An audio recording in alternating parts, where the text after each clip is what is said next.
جی فاختلف الاحزاب من بینہم کہ جدا جدا راہ اختیار کی ان فرقوں نے آپس میں، ان میں سے اکثر نے یا بہت سارے انہوں نے الگ الگ راستہ اختیار کر لیا۔ اور اللہ نے فرمایا فویل، ہلاکت ہے ان لوگوں کے لیے للذین کفروا، جنہوں نے کفر اختیار کیا، جو کافر تھے ان کے لیے ہلاکت ہے۔ کس چیز کی؟ من مشہد یوم عظیم، بڑے دن کے دیکھتے وقت، بڑے دن کے یعنی قیامت کو جب دیکھیں گے، قیامت کے دن جو دیکھیں گے، اور لوگ جو ہے کوئی پسینے میں ڈوبا ہوا اپنی ایڑیوں تک، کوئی جو ہے پنڈلیوں تک، کوئی کمر تک، کوئی اوپر تک، یہ سارے غرق ہو رہے ہوں گے اس دن جب یہ جو کافر لوگ ہیں، نافرمان لوگ ہیں، اس دن جب یہ دیکھیں گے تو ان کے لیے ہلاکت ہوئی۔ فرمایا اسمع بہم، کیا یہ خوب سنتے، وابصر اور خوب دیکھتے ہوں گے،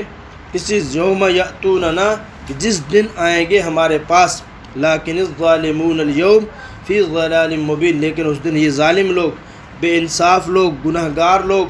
اور جو ہے بے انصاف، ایک تو ہے لوگوں کے ساتھ بے انصافی کرنا، معاملات میں بے انصافی کرنا، اور دوسرا ہے کہ اپنے ساتھ بے انصافی کرنا، اپنے اوپر ظلم کرنا، گناہ کرنا،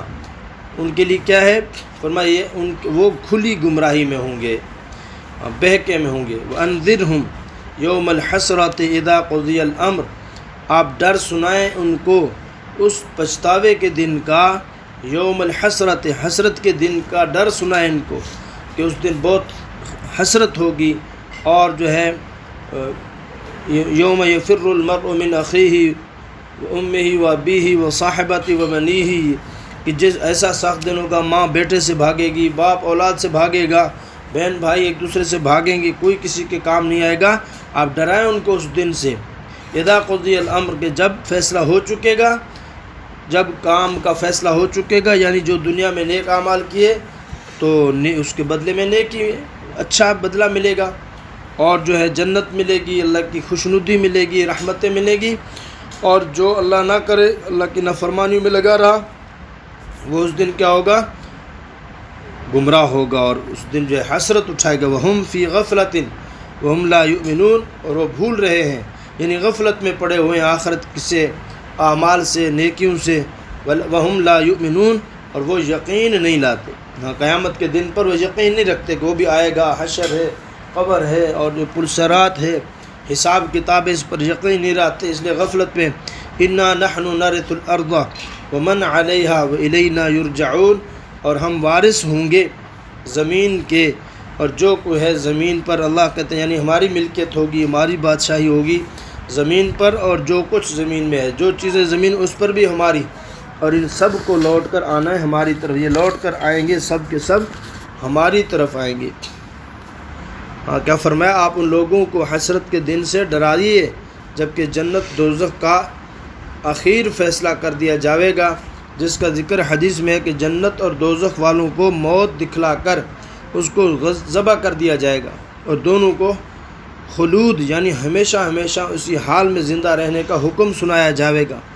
اور رواہ شیخان یعنی ترمذی، مسلم اور بخاری، ان حضرات نے اس حدیث کو روایت کیا، اور یہ صحیح حدیث ہے، اور اس وقت کی حسرت کا بے حد ہونا ضروری ہے، ظاہر ہے۔ اور وہ لوگ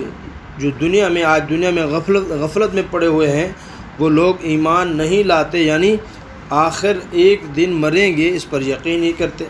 اور تمام زمین اور زمین پر رہنے والوں کے وارث یعنی آخری مالک کون ہوں گے؟ اللہ کہتے ہم ہوں گے، ہم ہی رہ جاویں گے، پیچھے کوئی نہیں ہوگا، اور یہ سب ہمارے ہی پاس لوٹائے جائیں گے، یعنی مر جائیں گے، یہ سب کے سب مر کر اللہ کے سامنے آئیں گے، پھر اپنے کفر و شرک کی سزا بھگتیں گے۔ تو حضرت عیسیٰ علیہ السلام کے متعلق جو ہے یہود و نصارہ کے بیہودہ خیالات میں افراط اور تفرید کا یہ عالم تھا۔ افراط یعنی بہت بڑھا دینا، چڑھاوا دینا، اور جو ہے بڑا کر کے اللہ تک پہنچا دینا، اور تفرید کیا ہے؟ اللہ نہ کرے حضرت اللہ کا بیٹا ماننا،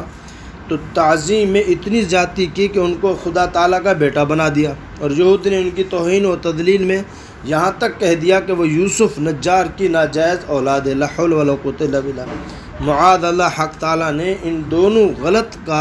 کاروں کی غلطی بتلا کر اس کی صحیح حیثیت ان آیات میں واضح فرما دی۔ قول الحق بفتح لام کی واضح ترکیب نحوی یہ ہے کہ اقول قول الحق، ہاں یہ منصوب کیوں ہے، قول الحق منصوب کیوں ہے،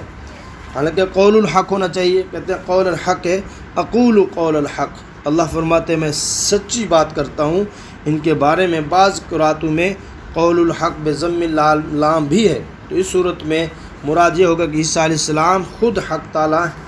حق قول حق ہیں، یعنی وہ خود جو ہے اللہ نے ان کو پیدا کیا، جیسے کہ ان کو کلمۃ اللہ کا لقب بھی دیا گیا، کیونکہ ان کی پیدائش بلا واسطہ سبب ظاہری کے صرف اللہ تعالیٰ کے قول سے ہوئی، اس لیے قول الحق ہے۔ یوم الحسرہ کون ہے؟ کہتے ہیں اس روز کو یوم الحسرت اس لیے کہا گیا ہے، اہل حق یعنی اہل جہنم کو تو یہ حسرت ہونا ظاہر ہے